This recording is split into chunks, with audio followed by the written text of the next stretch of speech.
पुराणों में 4 युगों का वर्णन मिलता है। सतयुग, त्रेता युग, द्वापर युग और कलयुग। कलयुग को एक श्राप कहा जाता है। पर क्या आपको पता है कि इस पृथ्वी पर कलयुग कैसे आया और कैसे हुई कलयुग की शुरुआत? चलिए हम आपको बताते हैं। स्वागत है दोस्तों आप सभी का आपके पसंदीदा चैनल द डिवाइन टेल्स पर। क्या हमने कभी इस बात की ओर ध्यान दिया है कि ऐसे क्या कारण रहे होंगे जिसके चलते कलयुग को धरती पर आना पड़ा?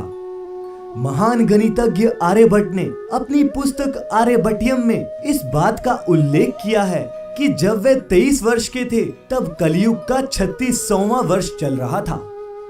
आंकड़ों के अनुसार आर्यभट्ट का जन्म 476 ईस्वी में हुआ था।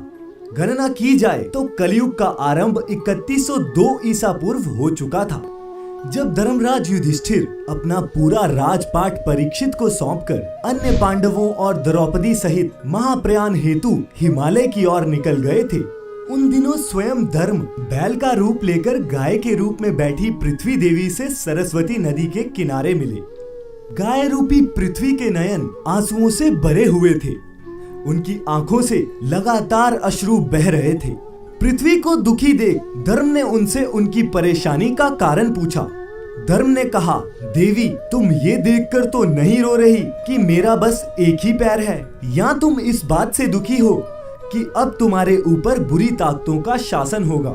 इस सवाल का जवाब देते हुए पृथ्वी देवी बोली, हे धर्म तुम तो सब कुछ जानते हो, ऐसे में मेरे दुखों का कारण पूछने का क्या लाभ? सत्य, पवित्रता, क्षमा, दया, त्याग, शास्त्र विचार, ज्ञान, वैराग्य, ऐश्वर्य, निर्भीकता, कोमलता, धैर्य आदि गुणों के स्वामी भगवान श्री कृष्ण के स्वधाम चले जाने की वजह से कलयुग ने मुझ पर कब्जा कर लिया है। पहले भगवान कृष्ण के चरण मुझ पर पड़ते थे, जिसकी वजह से मैं खुद को सौभाग्यशाली मानती थी, परंतु अब ऐसा नहीं है। अब मेरा सौभाग्य समाप्त हो चुका है। धर्म और पृथ्वी आपस में बात ही कर रहे थे कि इतने में असुर रूपी कलयुग वहां आ पहुंचा और बैल और गाय रूपी धर्म और पृथ्वी को मारने लगा। राजा परीक्षित वहां से गुजर रहे थे। जब उन्होंने ये दृश्य अपनी आंखों से देखा तो कलयुग पर बहुत क्रोधित हुए। राजा परीक्षित ने कलयुग से कहा, दुष्ट पापी तू कौन है? इस निरीह गाय और बैल को क्यों सता रहा है? तू महान अपराधी है। तेरा अपराध क्षमा योग्य नहीं है, इसलिए तेरा वध निश्चित है। राजा परीक्षित ने बैल के रूप में धर्म और गाय के रूप में पृथ्वी देवी को पहचान लिया था। राजा परीक्षित उनसे कहते हैं, हे धर्म, सतयुग में आपके तप, पवित्रता, दया और सत्य ये 4 चरण थे। त्रेता में 3 चरण ही रह गए, द्वापर में 2 ही रह गए और अब इस दुष्ट कलयुग के कारण आपका एक ही चरण रह गया है। पृथ्वी देवी भी इस बात से दुखी है। इतना कहते ही राजा परीक्षित ने अपनी तलवार निकाली और कलयुग को मारने के लिए आगे बढ़े। राजा परीक्षित का क्रोध देखकर कलयुग थरथर कांपने लगा। कलयुग भयभीत होकर अपने राजसी वेश को उतारकर राजा परीक्षित के चरणों में गिर गया और क्षमा याचना करने लगा। राजा परीक्षित ने भी शरण में आए हुए कलयुग को मारना उचित ना समझा और उससे कहा, कलयुग तू मेरे शरण में आ गया है, इसलिए मैं तुझे जीवन दान दे रहा हूँ, किंतु अधर्म, पाप, झूठ, चोरी, कपट, दरिद्रता आदि अनेक उपद्रवों का मूल कारण केवल तू ही है। तू मेरे राज्य से अभी निकल जा और फिर कभी लौटकर मत आना।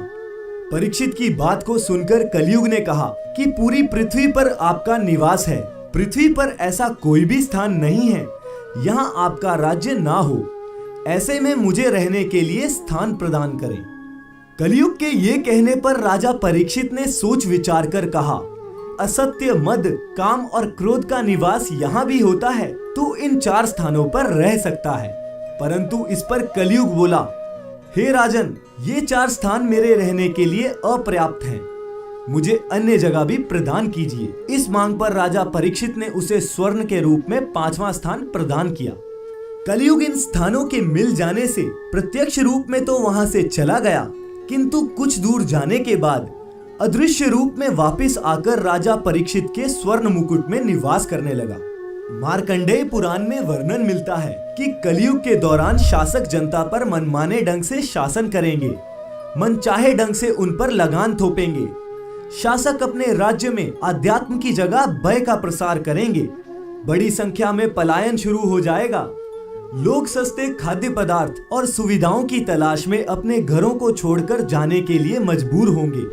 धर्म को नजरअंदाज किया जाएगा और लालच, सत्ता, पैसा सभी के मस्तिष्क में प्रबल रूप से विद्यमान रहेंगे। लोग बिना किसी पश्चाताप के अपराधी बनकर लोगों की हत्या भी करेंगे।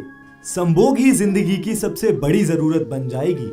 लोग बहुत आसानी से कसम खाएंगे और उसे तोड़ भी देंगे। लोग मदिरा और अन्य नशीले पदार्थों की चपेट में आ जाएंगे। गुरुओं का सम्मान करने की परंपरा भी समाप्त हो जाएगी। ब्राह्मण ज्ञानी नहीं रहेंगे, क्षत्रियों का साहस खो जाएगा और वैश्य अपने व्यवसाय में ईमानदार नहीं रह पाएंगे। आज ये सभी चीजें दोस्तों हमारी रोजमर्रा के जीवन की साधारण सी बातें लगती हैं। कलयुग का अंत कैसे होगा, ये हमने आपको एक दूसरी वीडियो में बताया है। वीडियो का लिंक डिस्क्रिप्शन में शेयर कर रहे हैं। उम्मीद करते हैं कि कलयुग की शुरुआत की ये कहानी आपको बेहद पसंद आई होगी। जुड़े रहें द डिवाइन टेल्स के साथ ऐसे ही और रोचक प्रसंग और कहानियों के लिए। आप हमें फेसबुक पर भी फॉलो कर सकते हैं नई नई वीडियोस के लिए। अब दीजिए हमें इजाजत। द डिवाइन टेल्स पर आने के लिए एक बार फिर आपका बहुत बहुत शुक्रिया।